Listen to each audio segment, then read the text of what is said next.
Thank you, Brenda. Good morning. I'm Joel Reed. I'm one of the elders here at Scots Kirk, and on behalf of the session and Pastor Mitchell, I'd like to welcome you to our worship service this morning, both in person and online. We are glad to have you with us, and we hope the Lord will be real to you during the service. The announcements are as found in your bulletin. There are a couple we want to highlight. First, if you look at our schedule, we have something going on pretty much every day this week that needs prayer. We have youth group, we have the session meeting on Monday, we have the discipleship ministry team on Tuesday, Bereans on Wednesday, and the missions team on Thursday. All of these are important, and we covet your prayers for the work of this church and the studies that take place. So if you could remember us, we would appreciate it, especially your elders and pastor as we meet on Monday. So, also the Low Country Pregnancy Center, if you have a bottle, a baby bottle, or need a baby bottle to put donations in, please see Sherry Cleveringa. Next week they are due, so if you make sure you bring them all, and they will be collected next week on the 18th. Scots Kirk is a calendar of events. It's on the back table, the one for June. If you have items to put on that, please be in touch with Barbara Kempton. She keeps that up to date for us, and we certainly appreciate that. If you look in your bulletin, there is a passage from James 4:4-6, that you may want to use, but we ask that you take a few minutes to prepare your hearts for worship this morning.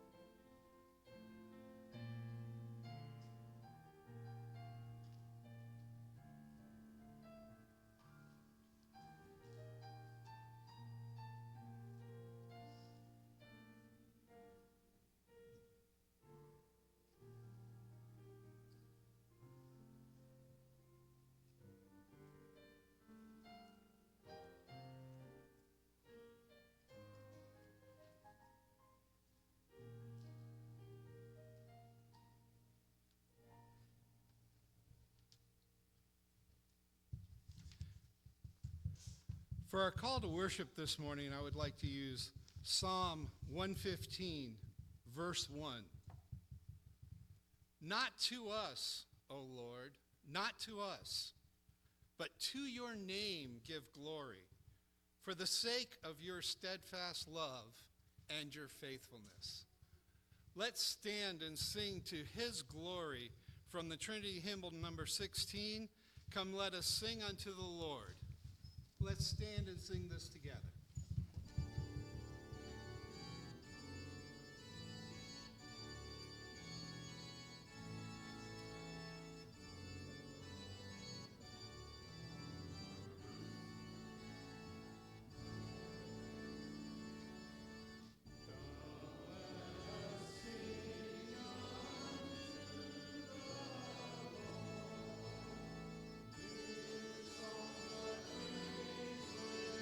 Thank you.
Let us pray.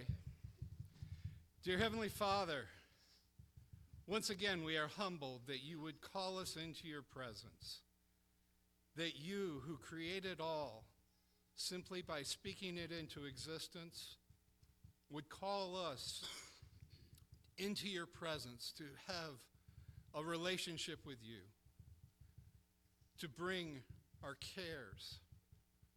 Father, we do pray that this worship service would be acceptable in your sight, that it would bring you all the glory and honor due your name.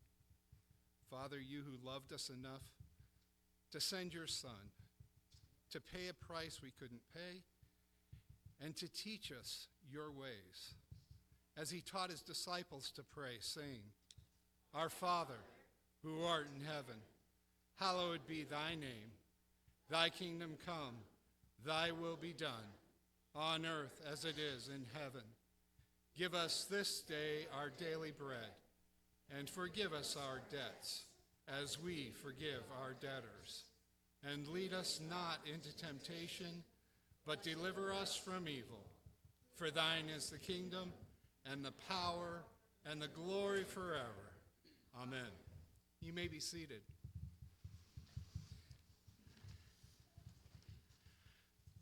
For our confession of sin, we'll be reading from Ephesians 2, verses 1 to 9. And you were dead in trespasses and in sin, in which you once walked, following the course of this world, following the prince of the power of the air, the spirit that is now at work in the sons of disobedience, among whom we all once lived in the passions of our flesh, carrying out the desires of the body and the mind, and we were by nature children of wrath, like the rest of mankind. But God, being rich in mercy, because of the great love with which he loved us, even when you were dead in your trespasses, made us alive together with Christ. By grace you have been saved, and raised us up with him, and seated us with him in the heavenly places, in Christ Jesus, so that in the coming age he might show the immeasurable riches of his grace and kindness toward us in Christ Jesus. For by grace you have been saved through faith, and that this is not of your own doing. It is the gift of God, not a result of works, so that no one should boast. Let's take a few minutes and confess our sins before our God.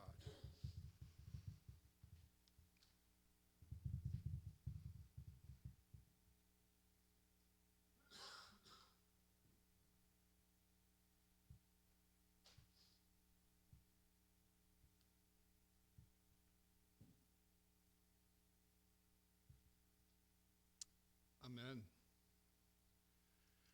For our assurance of pardon, 2 Corinthians 5, 17 to 21. Therefore, if anyone is in Christ, he is a new creation.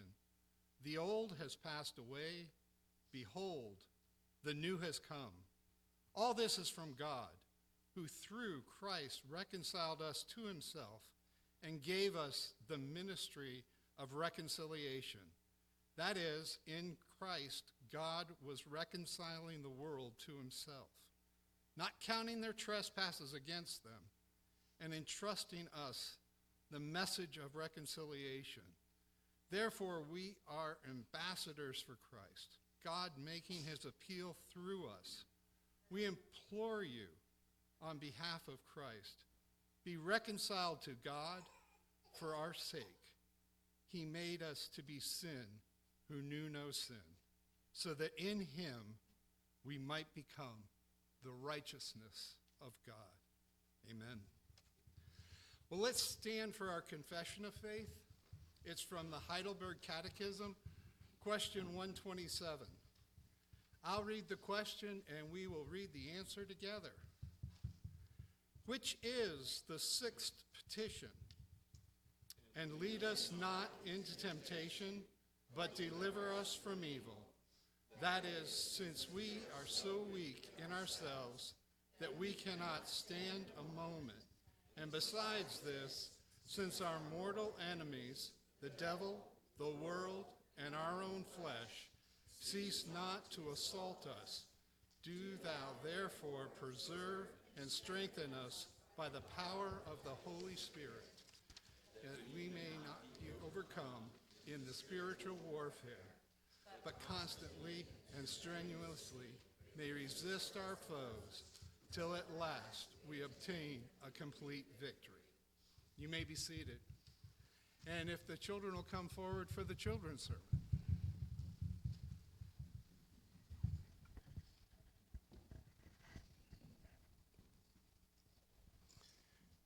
All right. There we go. All right.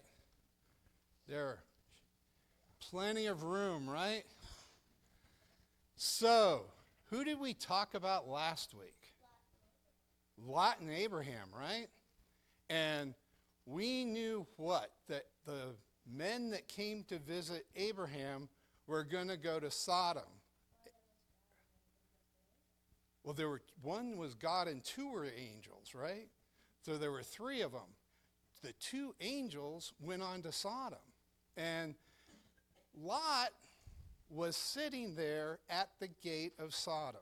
Now, one thing we want to make note of here is that Lot had settled over there, and knowing the type of people that were in Sodom, they were evil, right? And so he probably should have been a distance away.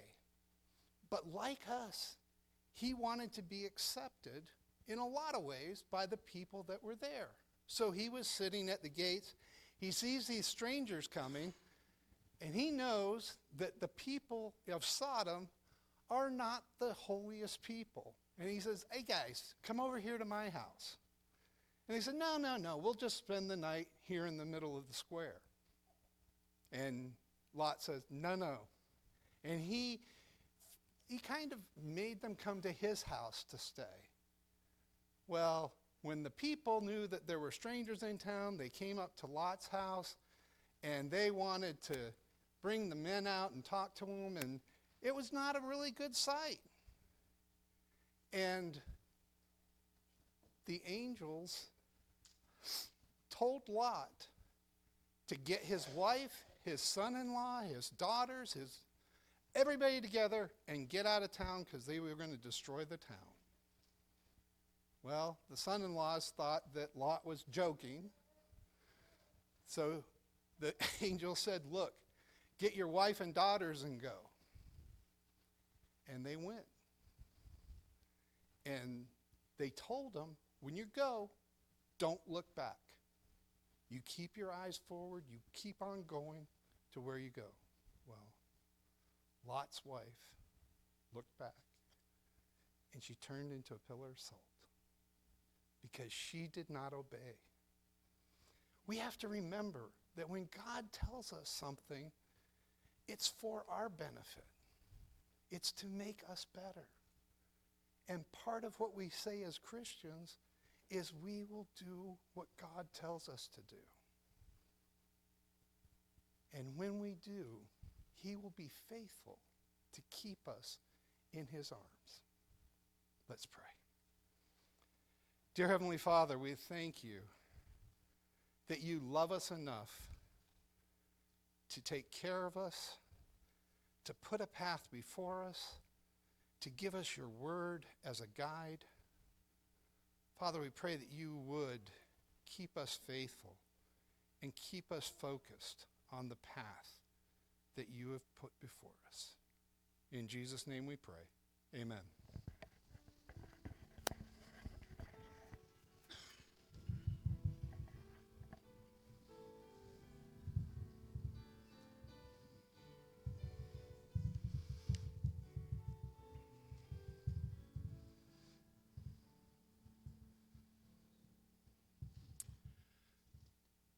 Our scripture reading this morning is from Deuteronomy chapter 29, verses 16 to 29. You know how we lived in the land of Egypt, and how we came through the midst of the nation through which you passed. And you have seen their detestable things, their idols of wood and stone, of silver and gold, which were among them. Beware lest there be among you a man or woman or clan or tribe whose heart is turning away today from the Lord our God, to go and serve the gods of the nation. Beware lest there be among you a root bearing poisonous, bitter fruit, one who, when he hears the word of this sworn covenant, blesses himself in his heart, saying, I shall be safe, though I walk in the stubbornness of my heart. This will lead to the sweeping away of moist and dry alike. The Lord will not be willing to forgive him, but rather the anger of the Lord and his jealousy will smoke against that man. And the curses written in this book will settle upon him, and the Lord will blot out his name from under the heaven. And the Lord will single him out from all the tribes of Israel for calamity, in accordance with all the curses of the covenant written in this book of the law. And the next generation, your children who rise up after you, and the foreigner who comes from a far land will say, when they see the afflictions of that land and the sickness with which the Lord has made it sick, the whole land burned out with brimstone and salt, nothing sown and nothing growing, where no plant can sprout, and overthrown like that of Sodom and Gomorrah, Admah, Zeboim, which the Lord overthrew in his anger and wrath. All the nations will say, why has the Lord done this to this land? What caused the heat of this great anger? Then people will say, it is because they abandoned the covenant of the Lord, the God of their fathers, which he made with them when he brought them out of the land of Egypt, and went and served other gods and worshiped them, gods whom they had not known and whom he had not allotted to them. Therefore the anger of the Lord was kindled against this land, bringing upon it all the curses written in this book. And the Lord uprooted them from their land in anger and fury and great wrath, and cast them into the land as they are this day. The secret things belong to the Lord our God, but the things that are revealed belong to us and to our children forever, that we may do all the words of the law. The word of God.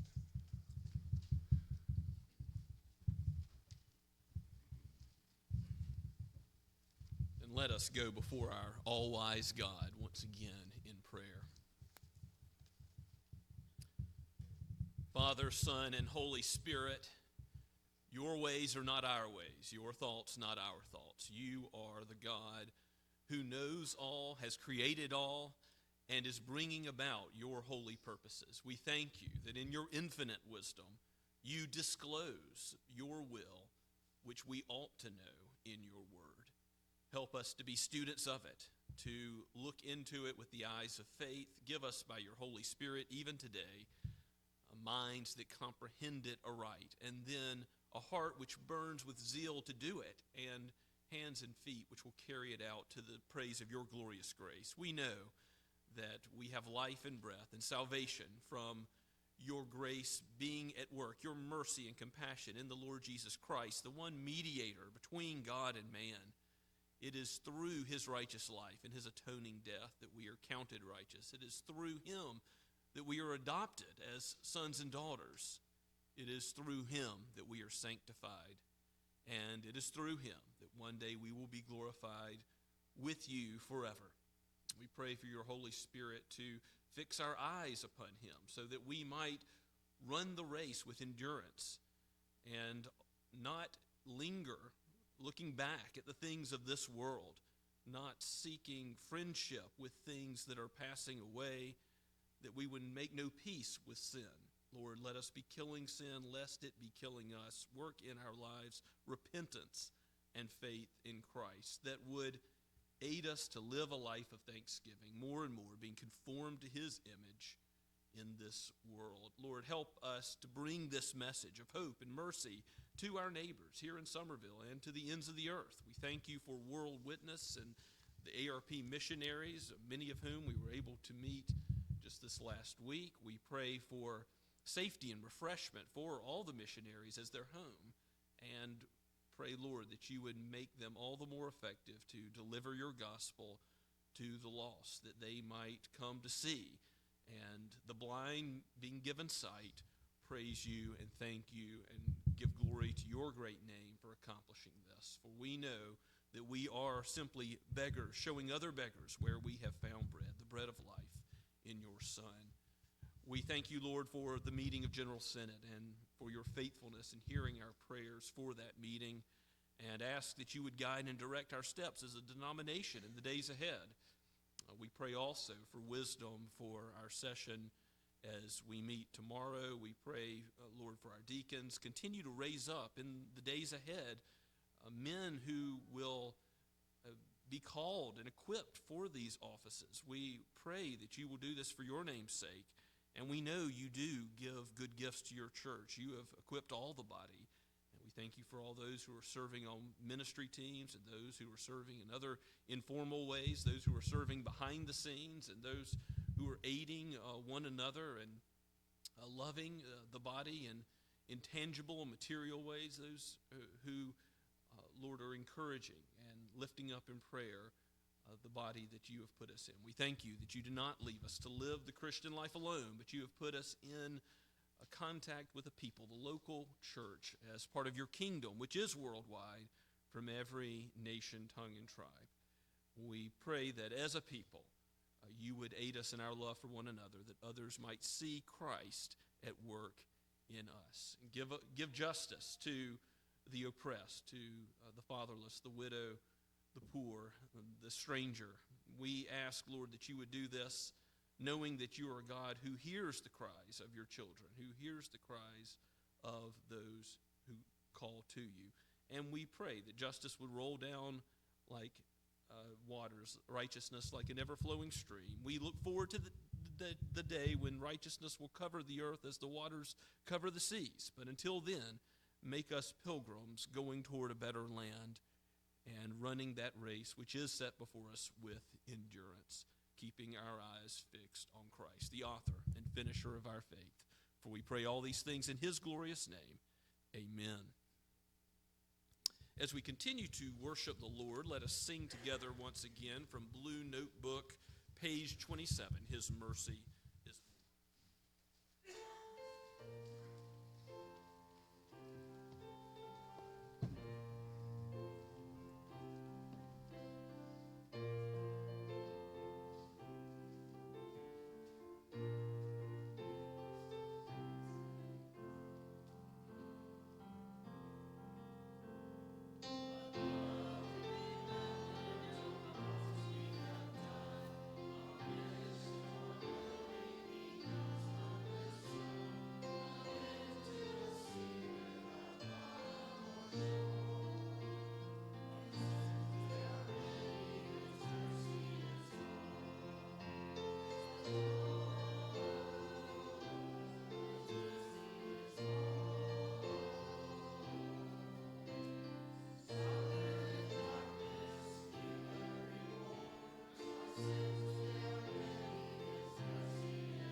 Let us pray. O Lord, you are our life giver and sustainer. You have given us life and breath and called us in to your house to worship you today. So take us and use us as jars of clay in your service. Make us vessels for the gospel to go forward in deeds of love and mercy. Take our lives and let them be living sacrifices for you. Lord, use these tithes and offerings for the extension of your kingdom so that your name would be praised now and forever. We pray in Christ's name. Amen.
Please turn with me to Genesis chapter 19.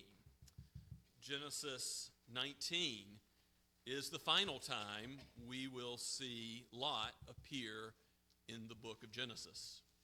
We're in the middle of Abraham's life, remember, all the way till chapter 25, from the end of chapter 11. But here is the discussion of Lot and Sodom and Gomorrah and the judgment that God will bring. He's already said to Abraham that judgment is coming, and Abraham has interceded on behalf of those cities in the end of chapter 18, saying, Lord, don't destroy it if you find just 10 righteous there. But will God find 10 righteous in Sodom? We will see that he does not. Lot, called a righteous man by Peter in 2 Peter, is going to be the only one who's delivered, and even he will have his folly in this account. And those who are delivered with him, his family, we will also see that they do not fare so well. Let us give our attention to God's holy word. As Moses writes, but God breathes out for us today so that we might heed his word. This is Genesis 19 at verse 1, going to the end of the chapter. The two angels came to Sodom in the evening, and Lot was sitting in the gate of Sodom. When Lot saw them, he rose to meet them and bowed himself with his face to the earth and said, My lords, please turn aside to your servant's house and spend the night and wash your feet. Then you may rise up early and go on your way. They said, "No, we will spend the night in the town square." But he pressed them strongly. So they turned aside to him and entered his house. And he made them a feast and baked unleavened bread, and they ate. But before they lay down, the men of the city, the men of Sodom, both young and old, all the people, to the last man, surrounded the house. And they called to Lot, "Where are the men who came to you tonight? Bring them out to us that we may know them." Lot went out to the men at the entrance, shut the door after him, and said, "I beg you, my brothers, do not act so wickedly. Behold, I have 2 daughters who have not known any man. Let me bring them out to you and do to them as you please. Only do nothing to these men, for they have come under the shelter of my roof." But they said, "Stand back." And they said, "This fellow came to sojourn, and he has become the judge. Now we will deal worse with you than with them." Then they pressed hard against the man Lot and drew near to break the door down. But the men reached out their hands and brought Lot into the house with them and shut the door. And they struck with blindness the men who were at the entrance of the house, both small and great, so that they wore themselves out groping for the door. Then the men said to Lot, "Have you anyone else here, sons-in-law, daughters, or anyone you have in the city? Bring them out of this place.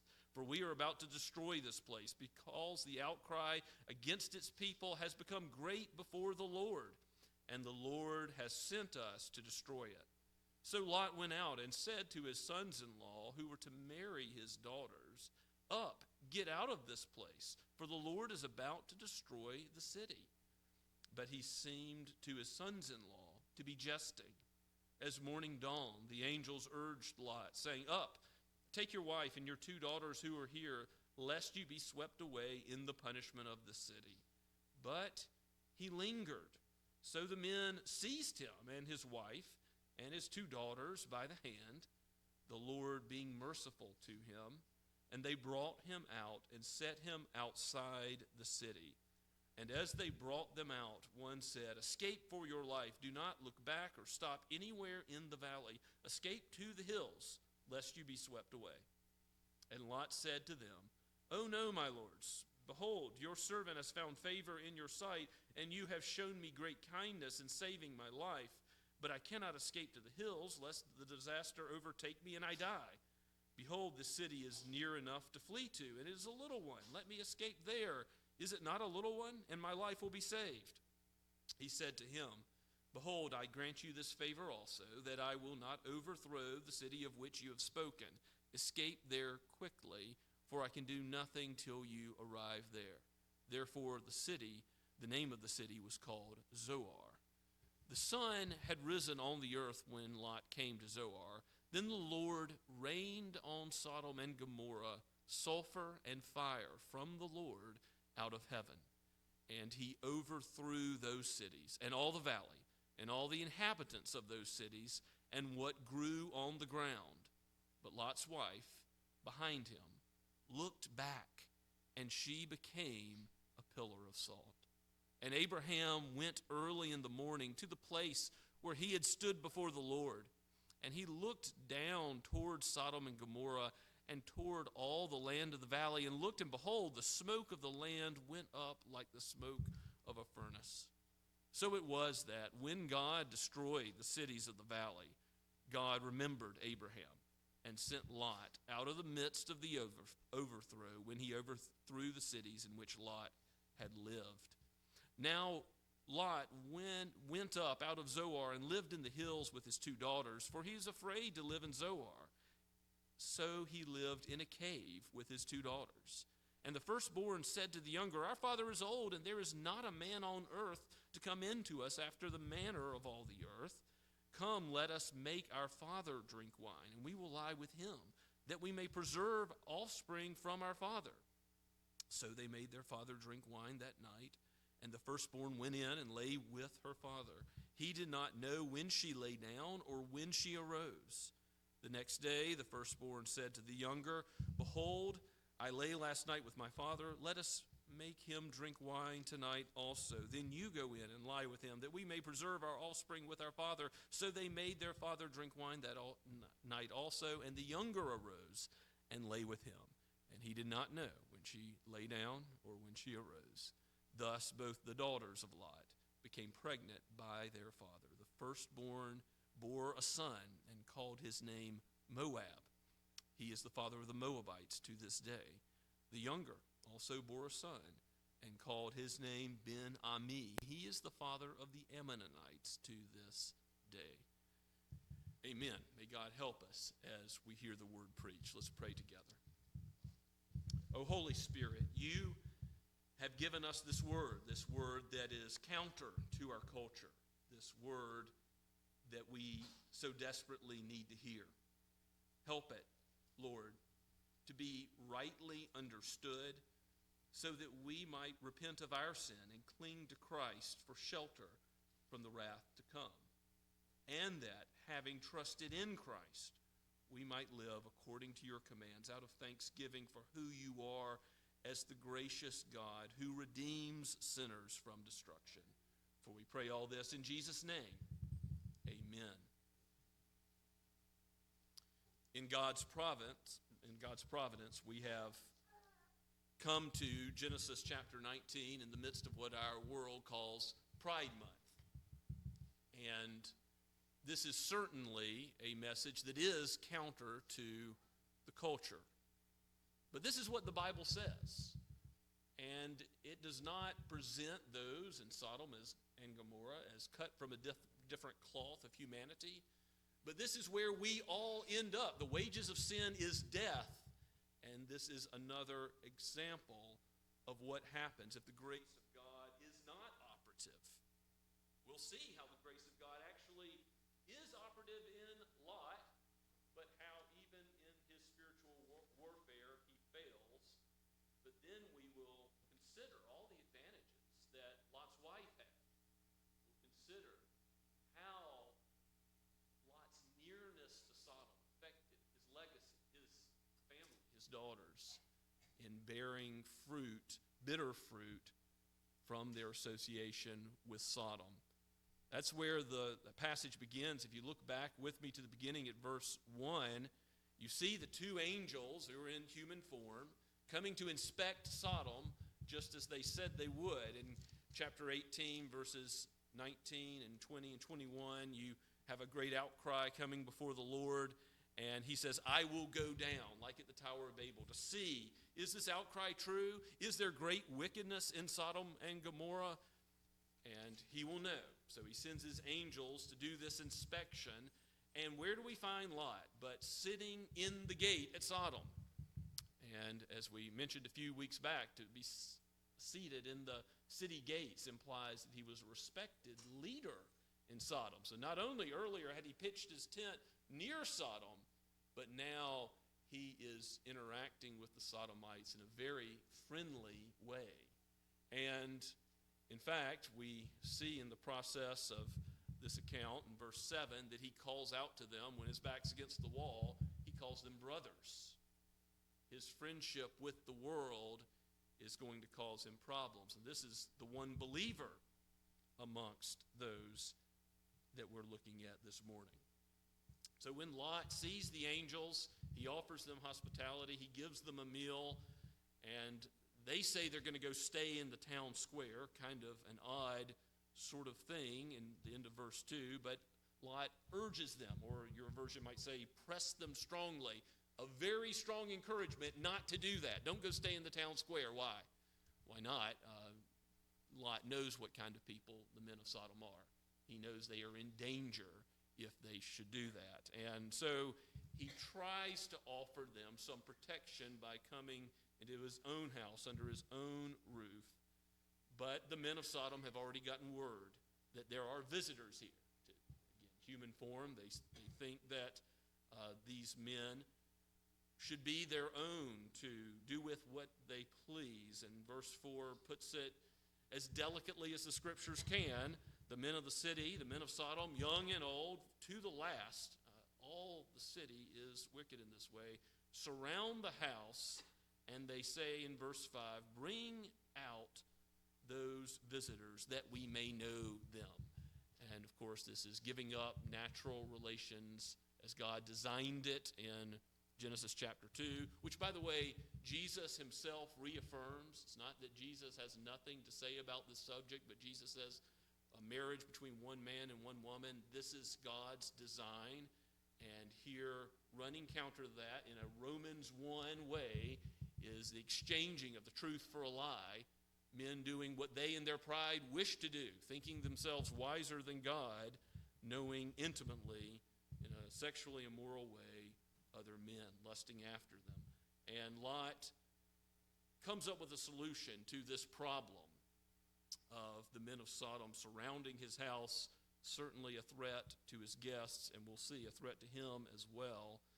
Lot says, here's my daughters, which is a bizarre solution, a heinous solution, because he ought to be the number one human being protecting his daughters, but they are virgins, and he says, do with them what you please. Instead of the heinous crime against these strangers in homosexual rape, he offers his daughters to them. Now, maybe some commentators put forward the idea that Lot is trying to catch the men of Sodom in a legal quagmire, a trap, so that since these daughters of his are betrothed to men of Sodom already, as we see later in the text, that perhaps by the men of Sodom assaulting them, they will get themselves in trouble, and perhaps Lot didn't want it to go all the way to the rape that he basically proposes. But whatever the case may be, a lot, we're told in 2 Peter, is 2 Peter chapter 2, verses 7 and 8 says that Lot hated the wickedness of Sodom. He was always conflicted when he lived there. We know that he did have a moral compass, but his moral compass, the spiritual warfare, was losing out. His moral compass is clearly so warped by his association with Sodom that he thinks, my back's up against the wall, I'm going to do somehow something evil that good may come, or come up with some justification for his own lack of protection of his very own offspring.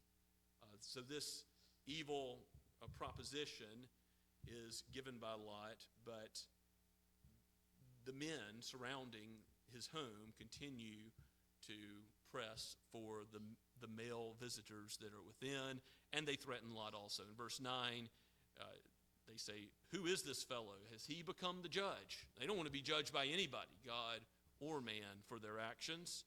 Now we will deal worse with you than with them. So Lot's very life is at stake. And they press hard. They're trying to break down the door. And the angels at this point rescue Lot. They rescue Lot. They strike the men with blindness. And they wear themselves out groping for the door. It seems that when everything is impossible, humanly speaking, God shuts the mouth of the lion and protects his servant. He protects Lot. Even in the midst of his unfaithfulness, even in the midst of his sin, he nevertheless acts in an amazing way to rescue when they're surrounded. And the men say to Lot in verse 12, have you anyone else, sons-in-law? And we read about the sons-in-law. This is the angel speaking. Do you have sons-in-laws or daughters or anyone in the city? Bring them out of the place. So be like Noah, saying, now is the time to escape, to find refuge from the storm that is to come. And Lot properly preaches this message of the angels to get out before the destruction comes. God has heard the outcry. The inspection is complete. There's wickedness, great wickedness. Remember, young and old, every last man of Sodom engaged in wickedness, and God is going to destroy the city. They say the Lord has sent us to destroy it in verse 13. So Lot goes out and he says right away to his sons-in-law who were to marry his daughters, up, get out of this place. Now that was righteous. That was good. That was right. He's bearing the message of God to those in his family or betrothed, about to be in his family. But he seemed to his sons-in-law to be jesting. They thought it was a joke. No judgment of God is going to come out of the sky and fall on us here, they say. And it's like those in the days of Noah, is it not? They think Noah's a crazy man for building the ark. What flood is coming? We don't see any flood coming our way. Judgment of God doesn't seem to be upon them until it comes suddenly and overtakes them. Morning dawns, the angels urge Lot, up, take your wife, take your daughters, or be swept away. And we hear this judgment of Lot in verse 16, that he lingered, he waited, he hesitated. Why? Why, when you know the judgment of God is coming and you've seen how God's acted before? Lot is related to Abraham. He's his nephew. He's got knowledge of what Yahweh, the God of all the earth, can do.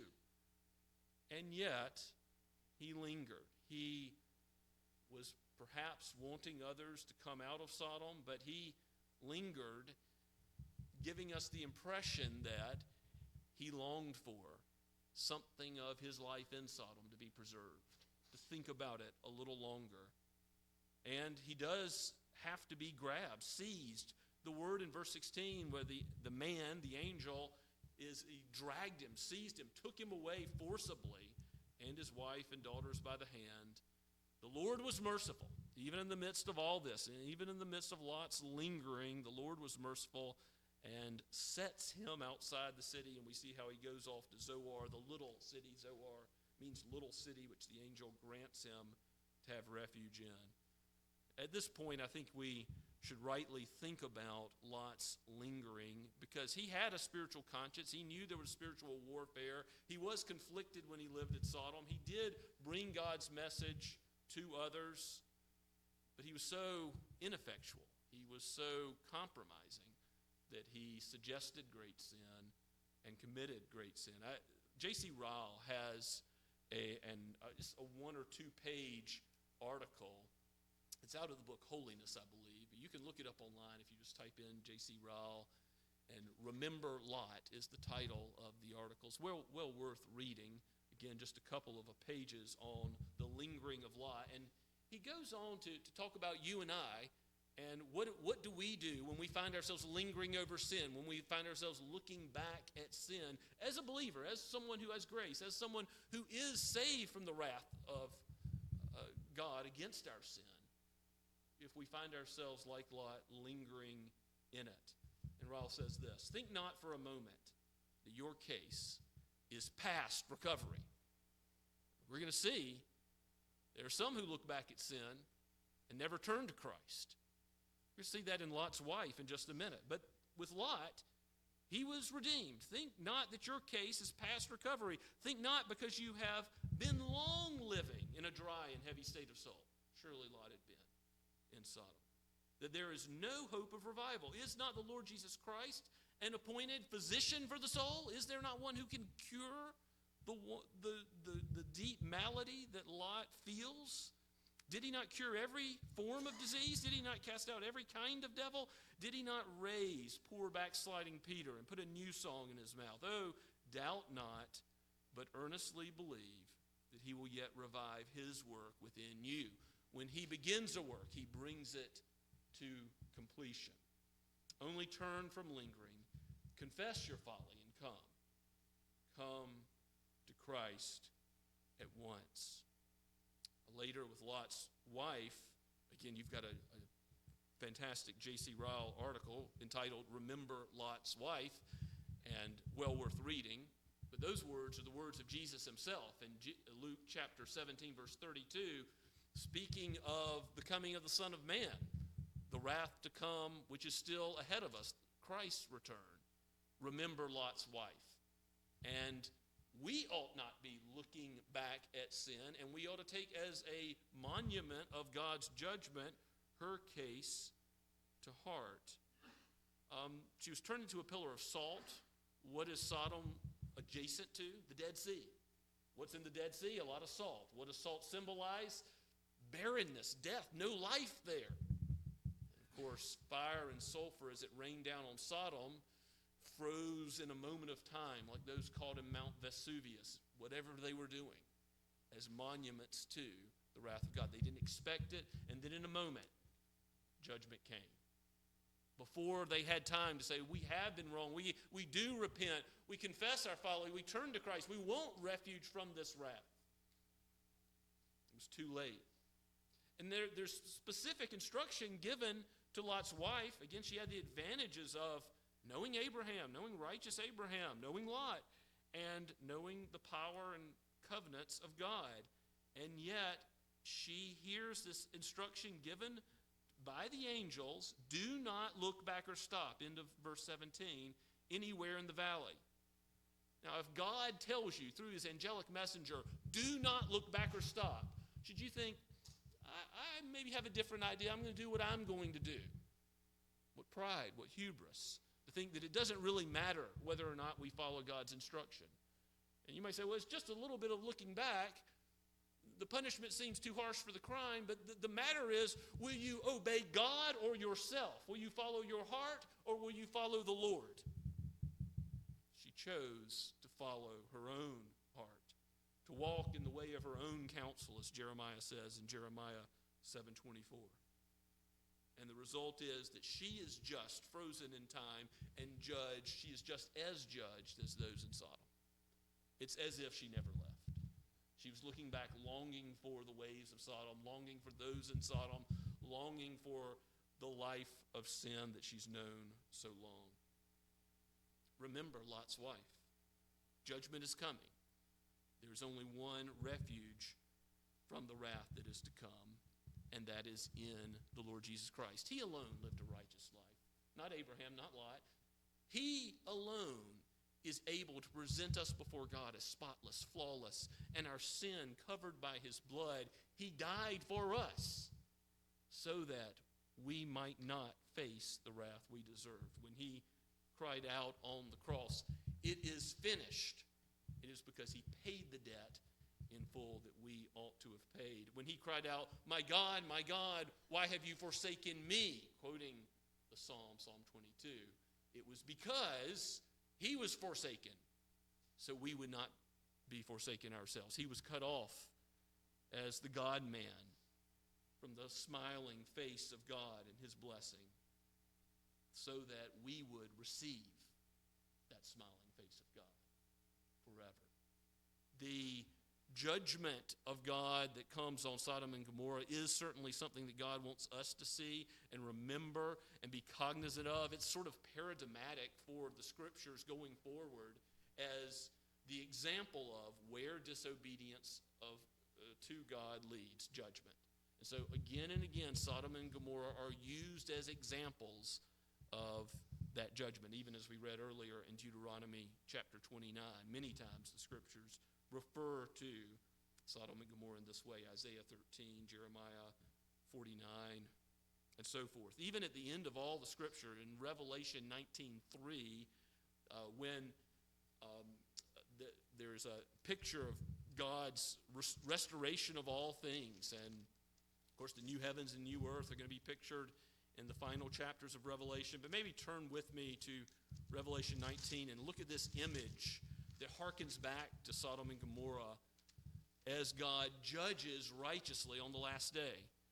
We can start at verse 1 and read down to verse 3.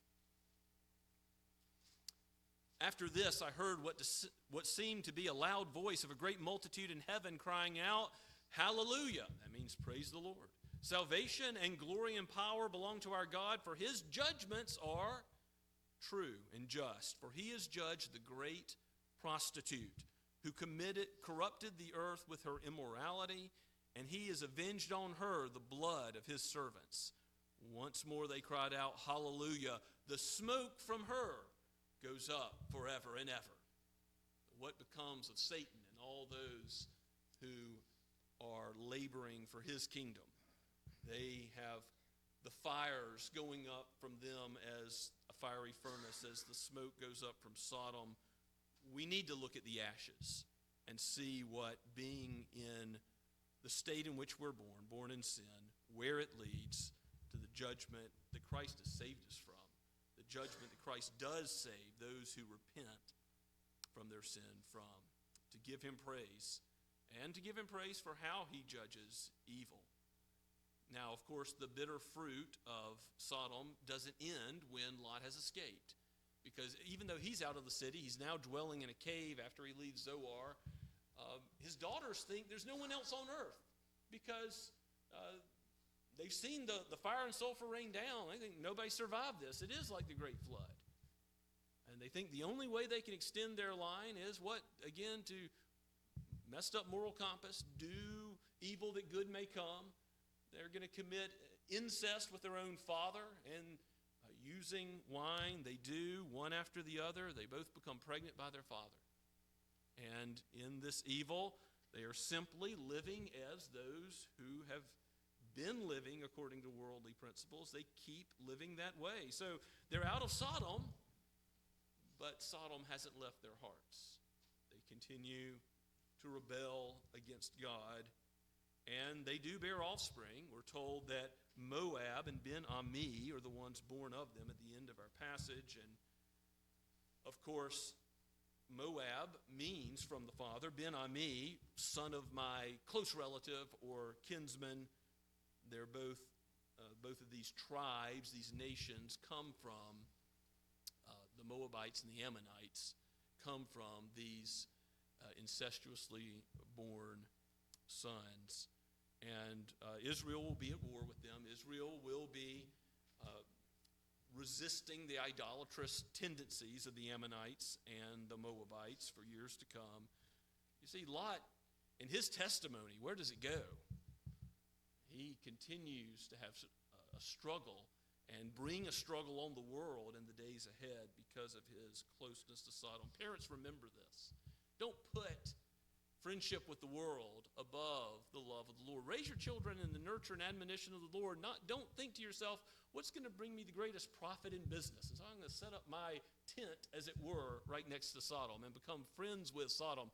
I think of the businesses that believe they must somehow succumb to the pressure to incorporate Pride Month to be accepted as a business in the world today. Do you have to do that? No, you don't have to. There may be temporal consequences, but what's more important than temporal consequences? How it affects your soul, how it affects the souls of those you interact with, your children. And what if the church compromises with this agenda of our culture today? There are some today who want to argue that Christians, no, they can't commit homosexual acts, but they might be oriented as homosexuals, and that's okay. Well, sins of thought, word, and deed are all condemned by God.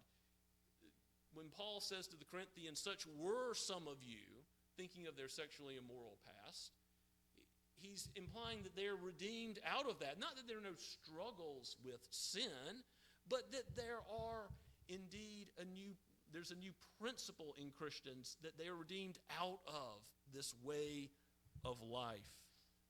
And the idea that the church ought to somehow conform to the culture, distort, water down God's word. Again, this is confirmed in the Old Testament and the New Testament, Jesus himself, as well as Genesis chapter 2. Throughout God's word, it is clear what God's design for human sexuality and marriage is. And we ought to take note that there will be bitter fruit if we continue to allow the world to drive our agenda as the family, as a business, as a church. May God aid us to give us faithfulness, even if there would be consequences. This is certainly one of the avenues by which persecution could come upon God's people, is it not, in the days ahead? Let us pray that that would not be the case, but let us pray also that God would make us courageous enough for our people, our households, to follow the Lord, even if it would mean persecution, and we suffer for Christ, as he told us many will. As we close this passage, I want to remind us all that we would all be in the fire, the burning sulfur, rain down on us because of our sin, whatever our sins are of thought, word, and deed. We would all be like Moab. We would all be like Ben-Ami.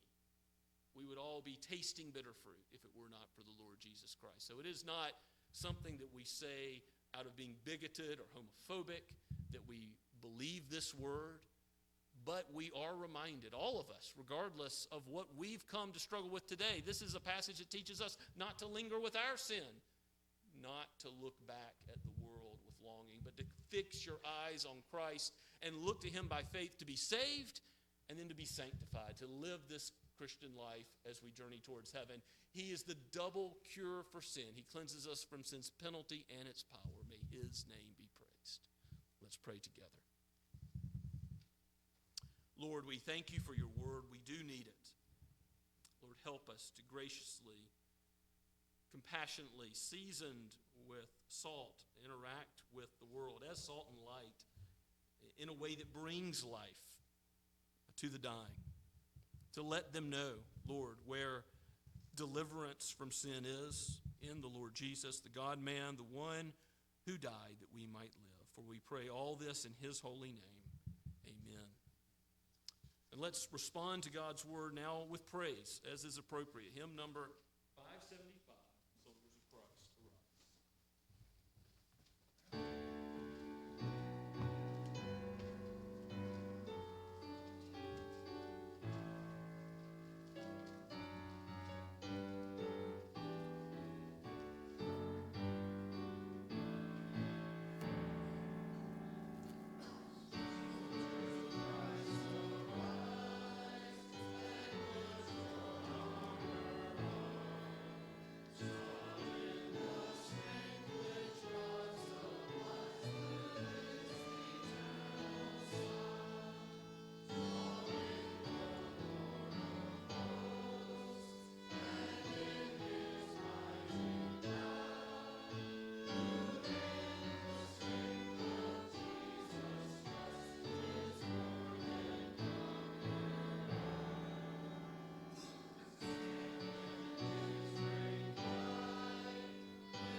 Now go with God's blessing. The Lord bless you and keep you. The Lord make his face to shine upon you and be gracious to you. The Lord lift up his countenance upon you and give you his peace, now and forever. Amen and amen.